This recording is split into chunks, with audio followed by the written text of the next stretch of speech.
அல்ஹம்துலில்லாஹ். அடுத்து ஒரு சகோதரர் சிக்காகோவிலிருந்து கேட்குறாப்புல, அதாவது பிராணிகளை அறுக்கக்கூடிய சட்டம் தொடர்பாக டேப் ரெக்கார்டர்களில் பிஸ்மில்லா சொல்லி மிஷின் மூலம் அறுத்தால் ஹலால் ஆகுமா? ஒரு பிஸ்மில்லா சொல்லி பல பிராணியை ஒரே சமயத்தில் மிஷின் மூலம் அறுக்கலாமா? பிஸ்மில்லா சொல்லி ஒரு அம்பு மூலம் பல பிராணிகளை வேட்டையாடப்பட்டால் அனுமதிக்கப்பட்டுள்ளது. டேப்பில் பிஸ்மில்லா பிஸ்மில்லா என்று தொடர்ச்சியாக ஓடிக்கொண்டிருக்கும் பொழுது பல பிராணிகளை வெட்டலாமா? அதாவது இதில் வந்து ஒரு கேள்வியில் நிறைய கேள்விகளை கோர்த்து கேட்டிருக்கிறாங்க. ஒவ்வொன்றும் தனித்தனியாக பதில் சொல்ல வேண்டிய கேள்விகள். முதலாவது என்னன்னு கேட்டால், பிஸ்மில்லா சொல்லி அறுக்கணும், அதில் மாற்று கருத்து கிடையாது. நம்ம சொல்லாமல் பிஸ்மில்லான்னு ஓதி அதை ரெக்கார்ட் பண்ணி டேப் ரெக்கார்டில் போட்டு அதை ப்ளே பண்ணிவிட்டு அறுத்துடுறது. அறுக்கும்போது நம்ம பிஸ்மில்லா சொல்கிறது இல்லை. என்ன செய்கிறது? அந்த டேப்பில் வந்து பிஸ்மில்லான்னு சத்தம் கேட்க நீங்கள் அறுத்துருவீங்க. பிஸ்மில்லா வந்துருச்சுல அப்படிங்கிற ஒரு அர்த்தத்தில் அப்படி செய்யலாமா என்கிற ஒரு கேள்வி. இதுவும் ஒரு பொதுவான ஒரு அம்சத்தை புரிந்து கொண்டால்தான் இதுக்கு தீர்வு கிடைக்கும். இது ஒன்றுக்கு மட்டும் பிரத்யேகமான சட்டம் கிடையாது. இந்த மாதிரி விஷயங்களை பல இடங்களில் இந்த கேள்வியை சந்திப்பீங்க. இப்போ உதாரணமாக என்னென்னு கேட்டால், இப்போ நவீன காலத்தில் தொழுகை முசல்லான்னு ஒன்று போட்டிருக்குறாங்க, அது பார்த்துருப்பீங்க. தொழுகிறதுக்கு முசல்லா ஒன்று போட்டிருக்குறாங்க. அந்த தொழுகையில் நின்று கொண்டு பட்டனை தட்டி விட்டீங்கன்னா அதுவே அல்லாஹ் அக்பர்னு சொல்லும். இவன் கையை கட்டிக்கிறான். அந்த வீடியோலாம் வந்துட்டு பார்த்துருப்பேன்னு நினைக்கிறேன். கையை கட்டின பிறகு என்ன செய்யும்? அதுவே சனா ஓதும், அதுவே அல்ஹம்து சூரா ஓதும், அதுவே ஒரு சூறா ஓதிட்டு அதுக்கப்புறம் அல்லாஹ் அக்பர்னு சொன்னோடனே இவன் கேட்டு சும்மா நிற்பான், நின்று குனிஞ்சிருவான். அதுக்கப்புறம் குனிஞ்சவனை சுபான ரப்பில் அவதிங்கிற வார்த்தை அதுவே சொல்லும். முசல்லாவில் அந்த மைக்கெல்லாம் செட் பண்ணி வச்சுருக்கிறாங்க, ஸ்பீக்கர்லாம். அதுக்கப்புறம் பட்டனை ஒருக்கா பட்டன் தட்டி விட்டு போயிட்டால் போதும். லோஹரா அசரா என்ன தொழுகன்ற அது ப்ரோக்ராம் பண்ணி, அது அசரா இருந்துச்சுன்னு சொன்னால் அது சைலண்ட்டாக அந்த ஓதாமல் இருக்கேன். மகரிபாக இருந்தால் அது ஓதும், சுப்புகுனா கொஞ்சம் கூட ஓதும். அவ்வளோ ப்ரோக்ராம் வச்சுருக்குறாங்க. அந்த முசல்லாவுடைய ஓரத்தில் பட்டன்லாம் தட்டி எல்லாம் எலக்ட்ரானிக் கருவிகள்லாம் பயன்படுத்தப்பட்ட ஒரு முசல்லா. அதில் எல்லாம் ஓதி முடித்தோடனே அத்தஹியாத்து வரைக்கும் ஓதிடும். அத்தஹியாத்து வரைக்கும் ஓதி முடித்து சலாம் கொடுக்குற வரைக்கும் வந்த பிறகு அப்புறம் நீங்கள் துவா ஓதுவாங்கல்ல, அது கூட அதில் சேர்த்து ப்ரோக்ராம் பண்ணி போட்டுருக்குறான். அப்போ இப்படி ஒருத்தன் செஞ்சான்னா இவன் ஒரு இமாமை பின்பற்றி தொழுகணும் ஆவானா? இதுக்கு இதே மாதிரி உள்ளது தானே. டேப் ரெக்கார்டு போட்டு அறுக்கிறதுக்கு இதுக்கும் அதே தான் வருது. அதே மாதிரி அதுக்கு மட்டும் வராது. இப்போ பள்ளிவாசலில் வருமானம்லாம் கம்மியாக இருக்குது, இமாமுக்கு ஒரு சம்பளம், மோதினாருக்கு ஒரு சம்பளம்லாம் கொடுக்க முடியலை, ஒருத்தரை தொழுவிக்க சொல்லி டேப் ரெக்கார்டில் போட்டு விட்டு ஒரே ஒரு ஊழியரை பட்டனை தட்டி விட்டு லோகரு பட்டனை தட்டி விட்டு என்ன செய்யும்? ஒரு 5 தொழுகைக்கு என்ன செய்ய வேண்டியது? ரெக்கார்ட் பண்ணி வச்சுக்க வேண்டியது. பேசுமாமலாம் தேவையில்லை. மெம்பர் மேலே கொண்டு வச்சு என்ன செய்யணும்? பட்டனை தட்டி விட்டோன்னே அதுவாக என்ன செய்யும்? அல்லாஹ் அக்பர் எல்லாமே சொல்ல வேண்டிய அனைத்தையும் ஓதிரும். இப்படி செஞ்சால் நீங்கள் இமாமை பின்பற்றியதாக அதில் ஆகுமா? இது வகையில் ஒரு வகையில் பார்த்தா ரொம்ப சேஃப்டி. என்ன சேஃப்டி? பிழை விடுவதற்கெல்லாம் வேலை இல்லை. ரெக்கார்டு தேப் ரெக்கார்டு பிழை விடாதில்ல. ஒழுங்கு அழகாக பார்த்து வாட்சி ஓதி ரெக்கார்டு பண்ணிட்டோம்னு சொன்னால் இமாமுக்கு ஏற்படக்கூடிய தவறுகள் கூட அதுக்கு ஏற்படாது அப்படின்னு ஒருத்தன் வாதம் பண்ணி நம்ம டேப் ரெக்கார்டில் தொழுதான் பேசுமாவுக்குள்ள சம்பளம் மிச்சமாகுது. அது மாதிரி பாங்கு சொல்கிறதுக்கு மோதினார் டேப்பில் பதிவு பண்ணி வச்சுக்கிட்டு என்ன செய்ய வேண்டியது? ஒரு அமுக்கமிக்கு விட்டால் வேலை முடிஞ்சு போச்சு. அப்போ மோதினார் சம்பளம் மிச்சம். பேசுமா ஒரு டேப் ரெக்கார்டு தான் அதுக்கு தேவையே தவிர டேப் ரெக்கார்டு கூட இந்த காலத்து தேவையில்லை. ஃபோனில் என்ன செஞ்சிடலாம், அதை வச்சு பட்டனை தட்டி விட்டுக்கலாம். இப்படி அதில் செய்யலாமா அப்படிங்கிற ஒரு கேள்வி கூட வரும். அதே மாதிரி நவீன காலத்தில் மக்காவில் தொழுவிக்கிறாங்க, அதை நம்ம டிவியில் நேரம் பார்த்துக்கிட்டு அதை அப்படியே ஃபாலோ பண்ணி தொழுவலாமா? இது எல்லாமே இந்த மாதிரியான கேள்வி தான். இது அனைத்துக்கும் ஒரு பதில் தான். நீங்கள் அந்த டேப்பில் போட விட்டு அறுக்கலாமா என்று கேட்டதற்கு மாத்திரம் இல்லாமல் இது மாதிரி இந்த சாதனங்களை பயன்படுத்தி செய்கிற எல்லா காரியங்களையும் என்ன செய்யும்?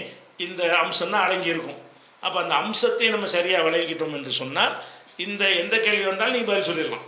பள்ளிவாசலில் டேப் ரெக்கார்டில் போட விட்டு பாங்க சொல்லலாமான்னா அதுக்கு என்ன செய்யலாம்? இந்த அடிப்படை, இதுக்குரிய அடிப்படைன்னு ஒன்று இருக்குல்ல, அந்த அடிப்படையை விளங்கிட்டோம்னு சொன்னால் எல்லாம் சரியாக வந்துடும். அதில் ஃபஸ்ட்டு என்ன விளங்கணும்னு கேட்டால், அந்த ஒரு ஒரு நாட்டில் பதவி பிரமாணம் செய்ய வேண்டியிருக்கு. ஒரு அமைச்சர் என்ன செய்கிறாரு? மந்திரியானவனை பதவி பிரமாண வாசகத்தை ஒரு படிக்கணும். படிக்கிறதுக்கு மேலே என்ன செய்கிறாருன்னு கேட்டால், கவர்னர் சொல்லி முடித்தவுடனே இவர் பாக்கெட்லேருந்து ஃபோனை ஆன் பண்ணி விட்றாரு. அது படிக்குது. இன்னாராகிய இன்னாருடைய நான் இந்த பருப்பு நிறைவேற்றி ஒழுங்காக நடப்பேன் அப்படின்னு டேப்பை தட்டி விட்றாரு. தட்டி விட்டார்னா இவர் பதவி பிரமாணம் எடுத்துக்கொண்டார்னு உலகத்தை ஒத்துக்குருவாங்களா? அதே வாசகத்தான் சொல்லுது. அவர் குரலில் ரெக்கார்டு பண்ணி அதை போட்டு விட்டால் கூட இவர் பதவி பிரமாணம் எடுத்து விட்டார்னு யாராவது ஏற்றுக்குருவாங்களா? நம்ம இப்போ உலகத்தில் இது மாதிரியான விஷயங்களை நம்ம எப்படி ஏற்றுக்கொள்வோம் என்று நம்ம சிந்தித்து பார்த்தால், அது வந்து ஒரு மனிதன் தான் செய்யணும் என்கிற ஒரு இடத்தில் வந்து கருவிகளை யூஸ் பண்ணால் உலகமே ஏற்றுக்கிறாரு. கோர்ட்டில் சாட்சி சொல்ல போகிறோம். சாட்சி சொல்வதற்காக அவர் கேட்குற கேள்விக்கெல்லாம் முதல்ல இப்போ டேப் ரெக்கார்டை பதில் பண்ணி வச்சுக்கிற வேண்டியது. வக்கீல் கேட்பார், ஏ தட்டினா அதுக்குரிய பதில் வந்துடும். அப்புறம் இன்னொரு கேள்வி கேட்பார், அந்த பீங்கிற பட்டனை நான் தட்டி விடுவேன், அது பதிலை சொல்லணும். நான் சொன்னது ஆகுமா? நான் தான் பேசினேன், நான் தான் பதிவு பண்ணுறேன், நான் தான் பட்டன் அமுக்கினாலும் கூட நான் சொன்னது ஆகுமாண்டா? ஆகாது. அப்போ உலகத்தில் உள்ளது நீங்கள் எப்படி இயங்குறீங்களோ அதுக்கு விட மோசமாக மார்க்கு தைக்கிறக்கூடாது. உலகத்தில் இதெல்லாம் அவசியம் என்று நினைஞ்சிருக்கிறான் மனுஷன் வந்து அப்படி தான் ஏற்றுக்கிறேங்கிறான். உலகத்தில் வந்து இந்த டேப் ரெக்கார்டில் பதிவு செய்யலாம் என்னன்னு கேட்டால், நம்ம பேசுனதை ரெக்கார்டு பண்ணி அது பாதுகாப்பதற்காக எழுதி வச்சுக்கிறோம்ல, அந்த மாதிரி அதுக்காக உள்ள ஒரு சாதனமாக எடுத்துக்கலாம். அல்லது பெரிதுபடுத்தி காட்டக்கூடியது, சவுண்டை வந்து நம்ம இருக்கிற சவுண்டை விட அதிக சவுண்டில் காட்டக்கூடியதுக்கு தான் இந்த சாதனங்கள் யூஸ் ஆகுமே தவிர, அது மனிதனாகவே செய்கிற ஒரு காரியமாக அது உலகத்தில் கருதப்படுமா?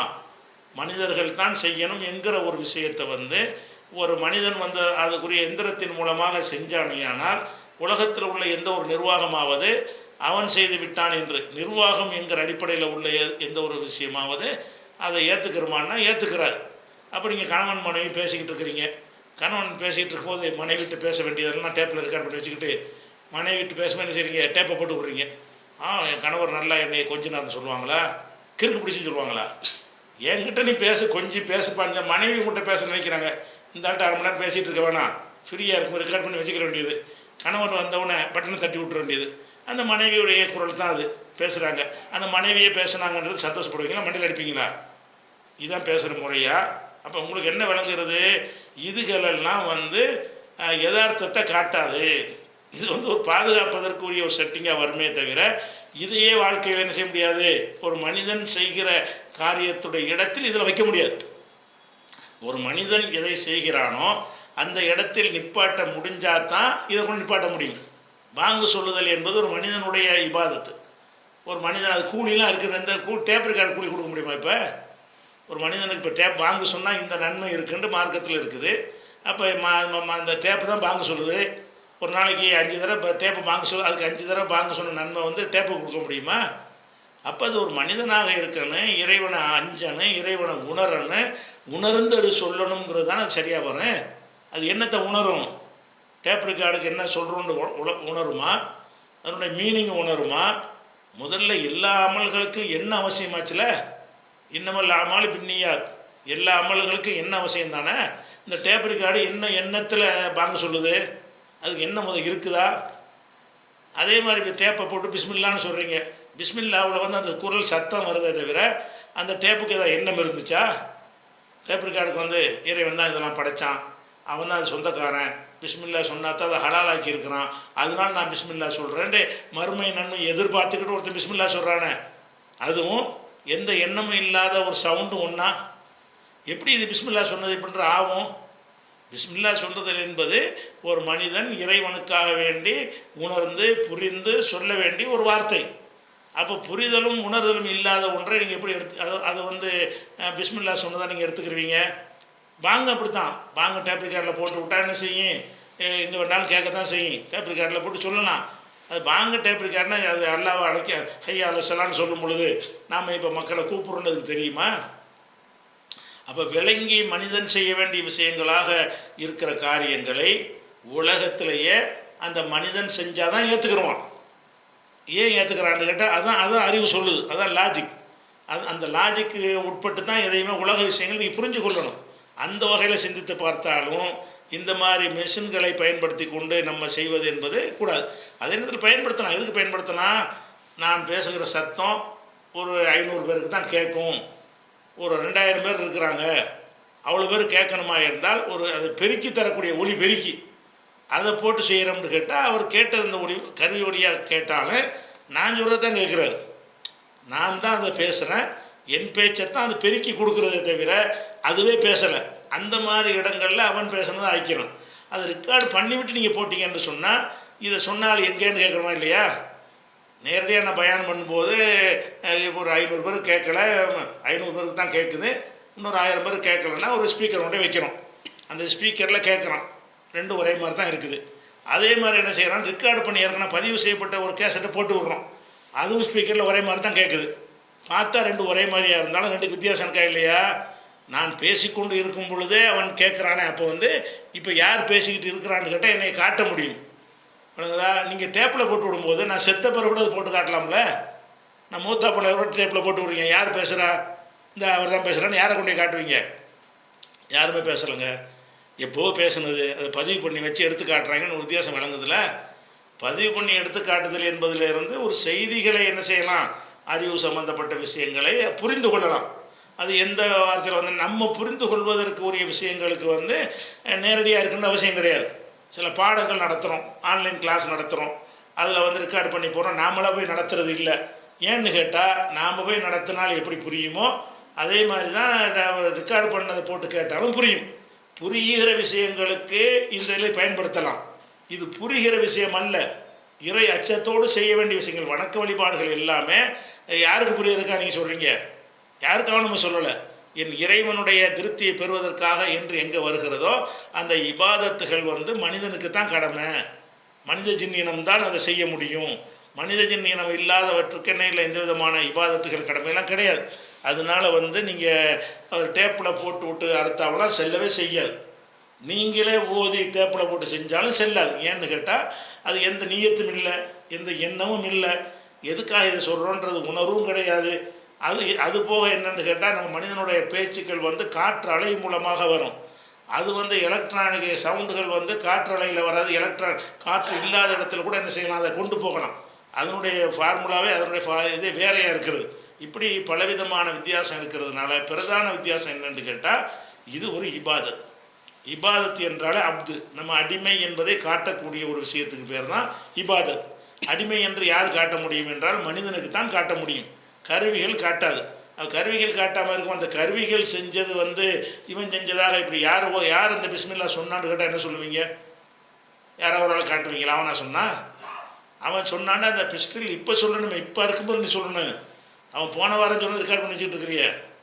அதனால் என்ன செய்யாது, அது எந்த விஷயத்துக்கும் அதை பொறுத்து வச்சுக்கிறங்க. இந்த ஒரு விஷயத்தை மட்டும் இல்லாமல் நவீன கருவிகள் சம்மந்தப்பட்ட விஷயங்கள் இபாதத்தில் சம்மந்தப்படுத்தி வந்தால் அனைத்துக்குமான ஒரு விளக்கமாக நீங்கள் என்ன செய்யணும், வைத்துக்கொள்ள வேண்டும். ஒன்று. அதுக்கு பிறகு ஒரு தடவையில் ஒரு பிஸ்மில்லாவை கொண்டு நிறைய விஷயங்களை ஒரு அம்பு எய்கிறோம், நிறைய இருக்கலாமான்னு கேட்குறீங்க. அதெல்லாம் இருக்கலாம். எப்படி இருக்கலான்னு கேட்டால் நம்ம வேட்டையாடுறதுக்கு ஒரு அம்பு போடுறோம், அதில் 4 ஈட்டியை கொண்டு 4 கத்தி கொண்ட ஒரு அம்பு இருக்குது. அது இழுத்து விட்டோம் 4 விதமாக போகும். 4 இடத்துல போய் தாக்கும்னு சொன்னால் ஒரு பிஸ்மில்லா சொல்லி போடும்போது அது போய் 4 இடத்துலையும் வேட்டையாடிச்சுன்னு சொன்னால் 4மே ஹலால் தான். 4க்கு தான் பிஸ்மில்லா சொன்னீங்க. நம்ம பிஸ்மில்லா சொல்லும் பொழுது யார் அதை அறுக்கிறானோ அவன் பிஸ்மில்லா சொல்லும் பொழுது வேட்டையாடும் கருவியை கொண்டு செய்யும்போது அந்த கருவியை இயக்கும்போது பிஸ்மில்லா சொல்லிவிட்டான் என்று சொன்னால் அந்த கருவியில் உள்ள எல்லா அம்புகளுக்கும் தான் என்ன செய்கிறான், பிஸ்மில்லா சொன்னவொன்னே ஆகுறான். அது பிரச்சனை இல்லை, ஆனால் சொல்லணும். மிஷினில் சொல்லக்கூடாது, அவன் தான் சொல்லணுங்கிறத என்ன செய்யணும், விளைவிக்கிறணும். அதே மாதிரி ஒரு பிஸ்மில்லா சொல்லி பல பிராணியை ஒரே சமயத்தில் இருக்கலாம், தாராளமாக இருக்கலாம். நம்ம தான் சொல்லணும் பிஸ்மில்லா நம்ம தான் சொல்லணும். அறுத்தல்ங்கிற அந்த செயலை பொறுத்த வரைக்கும் கருவியை கொண்டு தான் நம்ம போய் அறுக்கிறது இல்லை. கருவியை நம்ம பயன்படுத்திக்கிறோமே தவிர கத்தி தான் அறுக்குது. நம்ம பிஸ்மில்லா சொல்லி அறுத்தாலும் அறுக்கும் செயலை பிஸ்மில்லாங்கிற செயலை செய்வது நம்ம நாவு. அறுக்குதல் என்கிற செயலை கத்தி வரைக்கும் பயன்படுத்துகிறது நம்ம வேலையாக இருந்தாலும் அதுக்கு பிறகு அந்த அறுக்கிற வேலையை கத்தி தான் செய்கிறது. கத்தியை கொண்டு தான் நீங்கள் 100 எடுத்தாலும் அந்த கத்தி தான் இருக்க போகுது, 1 எடுத்தாலும் அந்த கத்தி தான் இருக்க போகுது. இதை அறுக்கிறதுக்கு நான் பிஸ்மில்லா சொல்லிவிட்டேன் அப்படின்னு சொல்லி இருந்தால் அதில் அந்த வேட்டைக்கு ரசூலுல்லாஹ் சொன்னாங்கல்ல, அந்த ஒரு அடிப்படையில் நம்ம கத்தி அம்பு எய்யும் பொழுதே நாய் அனுப்புகிறோம். நாய் அனுப்பும்போது 10 நாய் வேட்டை நாய் இருக்குது. பிஸ்மில்லான்னு சொல்லி என்ன செய்கிறோம், 10 நாய் ஒரே நேரத்தில் அடிச்சு விட்றோம். 10 நாய்க்கு ஒரு பிஸ்மில்லா தான் சொல்கிறோம். 10 நாய்கள் போய் 10 வேட்டையாடிக்கிட்டு வருது, 10ஐயும் சாப்பிட்லாம்ல. நம்ம தானே சொல்கிறோம். அதனால் அதில் தப்பு வராது. நீங்கள் மனிதன் செயல் மனிதன் இல்லாத ஒரு கருவியை கொண்டு செஞ்சுக்கின்னு வந்தால் மட்டும்தான் அதில் சட்ட சிக்கல் வருகிறது. அல்ஹம்துலில்லாஹ். இப்போ இவ்வளோ நேரம் சொல்லப்பட்ட அந்த பதிலேருந்து சில கூடுதல் கேள்விகளை கேட்டிருக்கிறாங்க. அதில் முதல் கேள்வியாக அந்த பிராணி அறுப்பது சம்பந்தமாக. ம். அதில் வந்து இது முஸ்லீம் அல்லாத ஒரு மெக்சிகன் தொழிலாளி வந்து பிஸ்மி சொல்லி ஆட்டை வெட்டினால் அது ஹலால் ஆகுமான்னு சொல்லி கேட்குறாங்க. இந்த கேள்விக்கு நான் சொன்ன பதில்லையே என்ன இருக்கிறது, விடை இருக்கிறது. என்னன்னு கேட்டால், முஸ்லீம் அல்லாத ஒரு ஆள் வந்து இந்த மறுமையில் ஒரு நன்மையை நாடி அல்லாட்ட வந்து மாதிரி கடமையாக்கிட்டான், அல்லாவுடைய உயிர் அப்படின்னு நினச்சவர் இருப்பாரா? அவர் நீயத்திருக்க மாட்டேன், மிஷின் மாதிரி தான் அவர். ஒரு மிஷினுக்கு எப்படி வந்து எந்த விதமான நீயத்தும் இருக்காதோ, அதே மாதிரி அந்த சொல்லு தான் முக்கியம் நீங்கள் நினைக்கிறீங்க. அந்த சொல்லு முக்கியம், சொல்லு தான் முக்கியங்கிற கிடையாது. பிஸ்மில்லாங்கிற சொல்லு முக்கியம். அந்த சொல்பவர் வந்து உள்ளத்தில் நம்பி உள்ளத்திலிருந்து சொல்ல வேண்டும். நம்பிக்கை இல்லாமல் ஒரு கிளிப்பிள்ளை சொல்கிற மாதிரி தானே இருக்குது. அவர் சொல்கிறாருன்னா ஒரு கிளிக்கு சொல்லி கொடுத்தா சொல்லுமா இல்லையா? கிளிக்கு என்ன மாதிரி பேசுகிறோமோ அந்த மாதிரி கிளிப்பிள்ளைகள் பேசும். அப்படி சொல்லுவாரையானால் அந்த சொல்லுன்னு வந்தோன்னே ஹலால் ஆகிறது. நீ மனசில் உணர்ந்து பிஸ்மில்லா சொல்ல சொன்னது எதுக்காக வேண்டி? அல்லாவுடைய உயிரை கொல்லக்கூடாது, உயிரை கொள்ள உனக்கு உரிமை கிடையாது. அல்லா அனுமதிச்சு தான் நான் கொள்கிறேன். எதுக்காக அதெல்லாம் அப்படி வாக்கி வச்சுருக்கிறான்? யாரெல்லாம் நான் அந்த ஆடு மாடை கொள்கிறான்லாம் கிடையாது. நீ வந்து எனக்கு ஹலால் ஆக்கியிருக்கிற, அதனால உன்ட்ட பர்மிஷன் வாங்கிட்டு நான் வந்து கொள்கிறேங்கிற பிஸ்மில்லாக்கு அர்த்தமே தான். அல்லாவின் பெயரால் இருக்கிறேன்னு என்ன அர்த்தம்? நீ தான் இதுக்கு சொந்தக்காரன், நீ சொன்னதுனால தான், நீ அனுமதிச்சனால தான் இருக்கிறேன், இல்லாட்டி இருக்க மாட்டேன். அதனால தான் யாரும் நம்ம ஆடு மாடாக இருக்கிற நம்ம வந்து மனுஷனை கொள்வது கிடையாது. வழங்குதா? அதெல்லாம் செய்யக்கூடாதுங்கிறவங்க நிறைய ஆட்கள் கூட கொள்கிறாங்க. எல்லாம் வந்து இந்த சைவம் பேசுகிற எல்லாரும் மனித படுகொலையாளர்களாக இருப்பாங்க. வரலாறு எடுத்து பார்த்தீங்கன்னா அவங்களாம் மனிதர்களை கொண்டு குவிப்பாங்க. நமக்கு என்ன வராது. ஏன்னு கேட்டால் உயிர் கொள்ளவே கூடாது. ஒவ்வொரு பிஸ்மில்லா சொல்லும்போது அந்த அர்த்தம் நமக்கு வந்துடுது, அல்லாவின் பேரை. அதனால் அல்லாவின் பேரை சொல்லுதல் என்பது வந்து அந்த சொல் மாத்திரம் இல்லாமல் அந்த உணர்வுகளும் சேர்ந்து கலந்து வரணும். அப்போ தான் அது சொன்னதாகும்.